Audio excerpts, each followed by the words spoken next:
Okay, kids, that, of course, was the most requested song of the evening during this Wreckless Eric, Amy, Rigby evening, Whole Wide World. And as Mr. Edison pointed out to us there, it's a Nick Lowe production and a wonderful, wonderful track. And we're lucky enough right now to have the man himself with us. Eric, how are you? I'm all right. I'm sitting in a car here in a town called Saugerties in upstate New York. I think the band used to live here. And I'm waiting for Amy to come out of the liquor store. She's not. We were going to tell you that she was holding up the liquor store, and I was going to have to drop the phone and drive very fast in a minute, but that's not true. She's just gone in to buy a bottle of wine. Okay, it's all legitimate and above board, right? Yeah. We're on our way home. Very good. So now, you're coming back from the airport right now. You just dropped off your daughter and granddaughter, right? Yeah. That's and right, where are they going home to, Eric? They're going home to Britain? They are. Yeah. They're going home. They're going back to the UK. Yeah. Oh, very cool, very cool. So now, while I have you on the phone, you're in upstate New York, and you're not used to. I mean, maybe you are by now, but how are these New York winters treating you? Oh, it's okay. I mean, it's tough. Here's Amy. She's coming back to the car. With a bottle? Is she successful? She is, yeah. She's got a bottle and a bag of money.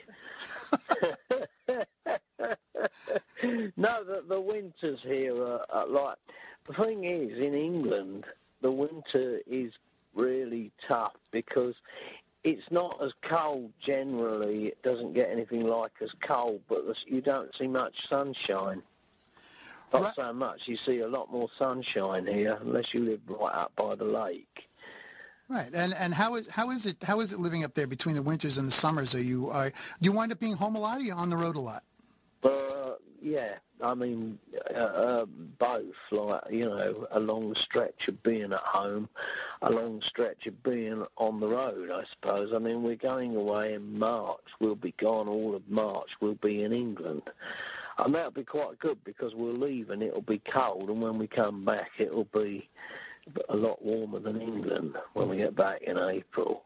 And last year, we left in September and drove right across from Rhode Island to San Francisco and all up to Seattle and down to San Diego and Texas and then up to Memphis and Chicago. And we were gone for, I think we were gone for 2 months. And we left and it was like, the end of summer, and we came back and it was really the beginning of winter. That is a long, long road trip. Yeah, that was quite long. That's a long one. But that's, how it goes, and sometimes it's just like, a little trip out, really. Yeah. So, and you're going to be actually down here right by us, right, in the building I'm in right now, as a matter of fact, on Sunday at the University Cafe in Stony Brook. Yeah, so we're all looking forward to that. And that's really just a day out. I was saying to Amy, I think we'll be home by about 10 o'clock in the evening, won't we? Because it's an afternoon show. Exactly. So you'll be tucked in at a reasonable hour. Yeah. Well, both of you guys obviously have your established histories and long careers before you were making records together.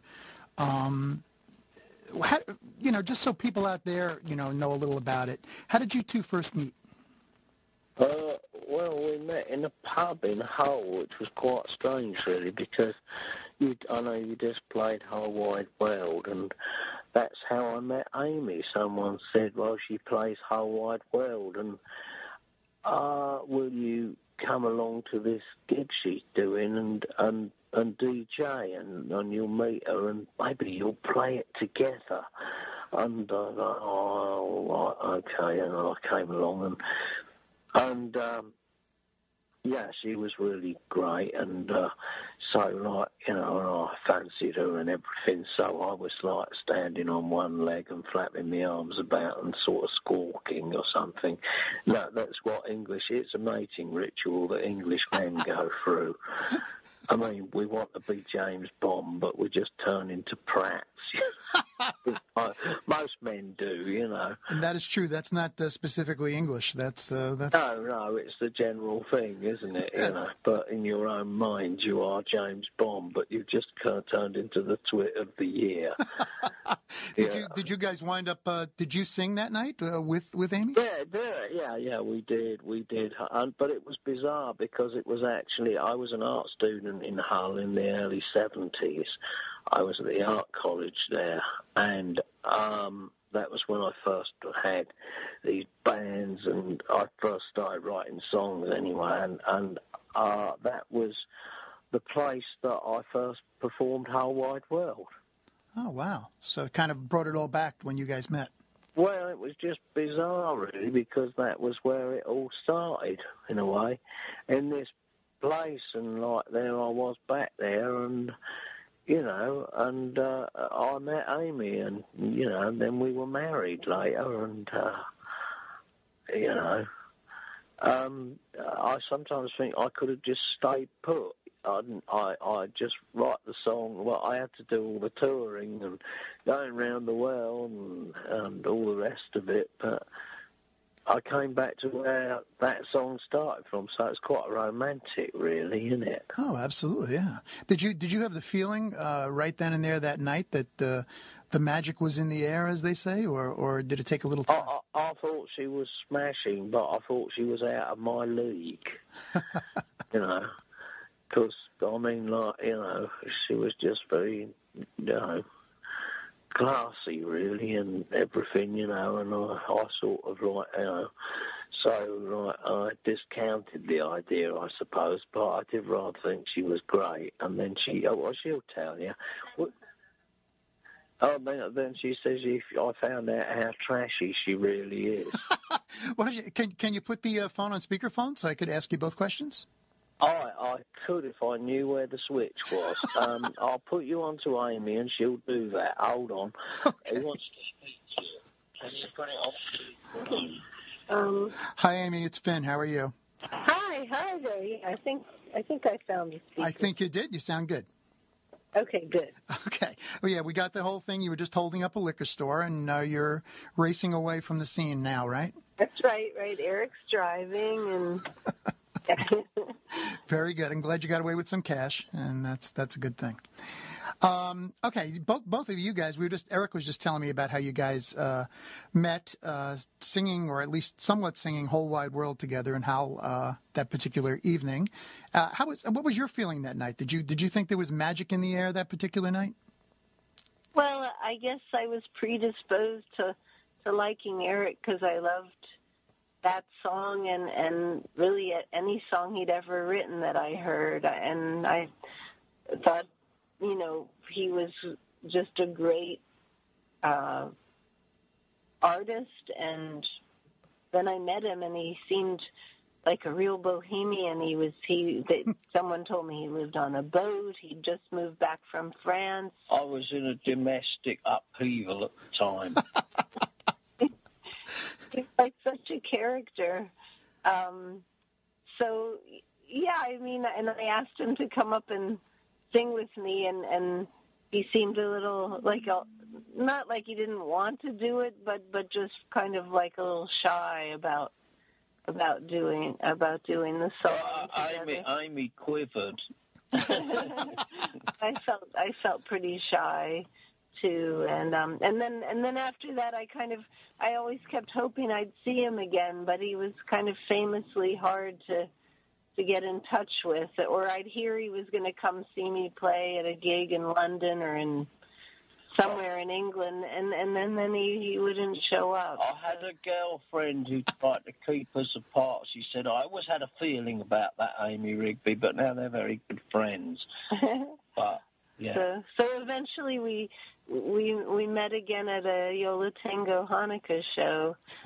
They had Eric as a special guest, and they had my old group, the Shams, doing a reunion show, and so I was really glad that I'd get a chance to see Eric again, and that was... Yeah, but she was with someone else, so That's true.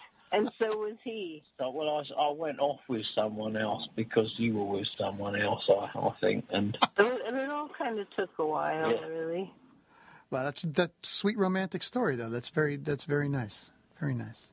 So you guys obviously, so you were singing together from the first time you met somewhat, but did you have any plans after you've been seeing each other for a while to sing together, or did that come later? It all came at the same time, really. It was really the only way we could see each other, really, was to just amalgamate. And like when I first went to Eric's house, we did just like sit around and play songs together, and he played some records for me, and we arranged to start playing shows together, and we'd be each other's opening act, but eventually it was like silly because we were just the same act doing two sets, really. So we stopped doing two sets, announced ourselves as the same group, like Wreckless, Eric and Amy Rigby, and just did one set, one long set. Cool.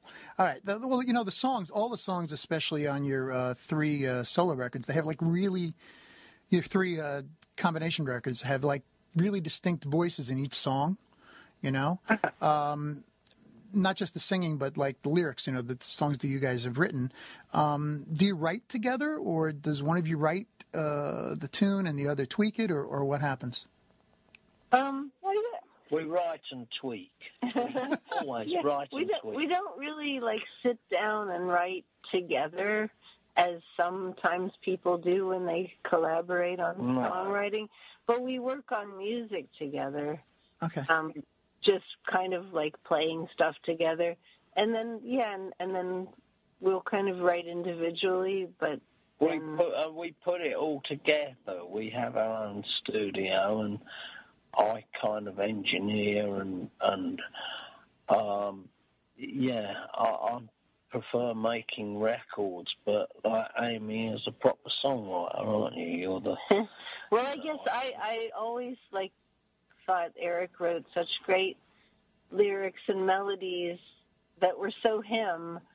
I guess I wouldn't want to intrude on that, and I feel like I have my own way too, and I have done quite a lot of co-writing too, but I like keeping our individual voices in there. I'm glad that you think it. And Amy's kind of my trainer, really, for songwriting, because I just sort of go, that could be a good song, and then that's the end of it. I don't really engage with it. I don't get finished with it. But she sometimes makes me finish them, don't you? Yes, because to me a song is like a mathematical equation, and I can't be satisfied until it's got, come to a conclusion. And if something sounds good in a verse and a chorus, I just feel like you've got to put the rest of the parts together, and then you'll feel, then it's something you can play. Yeah. Well, I think that's really a great strength of your collaborations, is that you do keep very much the separate voices, and it keeps the album really fresh, because it's all those different attitudes in every song, which is great. Now, you guys record most of your stuff now at home, right? All of it. All of it we have, yep. Okay, and what's the usual? Are you constantly noodling in the studio, or do you work on something until it's kind of shaped and then start to record it, or is in other words, is the studio like a writing tool too, or what? Well, Eric is always working in the studio. I'm always tinkering with some silly something. It might not be our thing that we're working on, but I collect arrangements of noise, basically, and then sometimes we have if we always go, we need to make a record. We can't work unless we have a new record, and then we start to do it in earnest. And when we did Two-Way Family Favourites, they were all most of them were just songs that we were playing for a laugh in the kitchen. Right. We put the dinner in the oven and then play a couple of songs, and just cover versions, you know. Yeah, we just listened to we listened to a few tracks from there earlier. We listened to In My Room, among others. In My Room, I think your version of that is just phenomenal. I really love what you do, especially to the end of that song. Oh, thank you. Well, that one, it seemed like it happened in pieces, and it kind of spanned a couple months, really, of just kind of spanned a year, actually, of doing a part and then saying, oh, we should redo that, and then like the bridge part was kind of like a whole separate approach, and which I really like that version of that. I love that song so much, but a lot of those songs that we've recorded have been like that, where we've started off and tried to do it, and then it's like that song "Tropical Fish" on the new album. That started off completely different to what it ended up being, and we tinkered around with it until it was right, until we arrived at something that was right. But it's true, when it started, we were like on one of our many long drives from playing gigs, and we started talking about forming a tribute band to a 70s band that actually had never existed. Yeah. And then we'd have to like come up with all the songs to revive, and we'd have to write all the songs and then play them in the manner of some people who couldn't quite play them as well as the originals and hadn't understood quite the chords and things. It was an odd idea. That's a great idea. I love it. Yeah, sort of like a Badfinger type, you know. Yeah. And so maybe. Yeah, and when we're getting bogged down and giving them names and haircuts and that song, that was. So that was kind of what started that song, but then it just sort of took a turn. Yeah.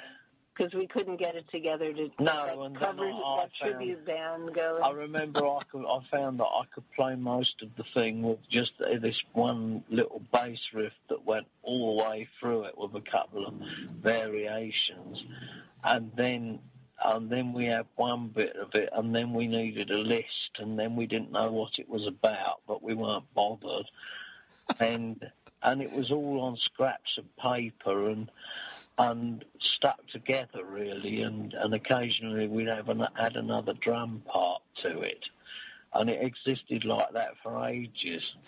and then we put Amy did another vocal, which we treated through a broken 70s effects pedal. Yeah, it's a great sound on the whole tune throughout it. Really unique sound, and that's the good thing about this album. More even than the previous ones, has the sounds are song to song. The whole sound and production sound a lot different from each other, which is pretty cool. Good, yeah. You know, it just has, every song seems to have a slightly different sound approach, which is great. So do most of the songs work out like that, or do some of them come really fast and they're complete? Some are more just songs that existed strummed on a guitar, like, it goes Rebel like this. Rebel Girl. Yeah, Rebel Girl, like right. That. Yeah, that we recorded the whole thing like that.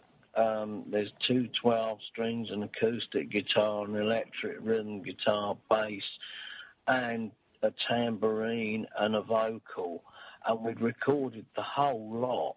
In an evening, I think. And really, in a couple of days. And then we got Chris Butler to come. We just decided it needed a drummer in the back of it. So Chris Butler came and played the drums on it, and it was done. Oh, and also Genevieve's Bag was pretty much like written as we were recording it, and the guitars played at the same time, and the vocal done live. And we did that. We did most of that track at a friend's house. We were stuck there. He was in France, in the countryside, and we had an old acoustic guitar, a Shure vocal mic, and and he had a left-handed Telecaster and one of those cheap amplifiers that has all those different preset effects in it. And I played the electric guitar on that is actually a left-handed Telecaster that I played upside down. Well, the sound of that, we actually listened to that song a little earlier. It's a great song. And plus, it's, it's the Genovese drugstore reference, which those who live in this area, and Amy, you've lived in this area for time on and off, and we all remember the Genovese drugstore. Is there still a Genovese drugstore up in Saugerties? Oh, no, but it's true. I was thinking, because some places we play, I think people could get the emotion of the song without really knowing what Genovese was, but there are very few places where they actually know what that refers to. So, and it was called Genovese plastic. In fact, I think a British reviewer thought I was referring to the woman Kitty Genovese that was killed in the 60s in New York City, and the kind of the heartless big city life, that how people will come up with the craziest things, to explain something that maybe kind of they can't quite figure out what you're talking about. Yeah, they probably thought you were referencing a body bag, right? I don't know. I think I kind of put that out of my mind until just this minute. Oh yeah, somebody thought that's what it was about. But I'm glad you know the Genovese stores. They think that they think everything we write is autobiographical, and they think that we lead this kind of glamorous life. But we don't, and it is.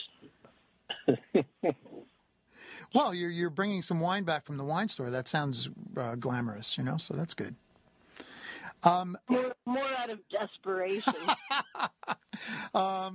So your individual fans, when you first started playing together, did you get odd reactions where from your fan base, either of you, about the other or anything like that, or was everybody?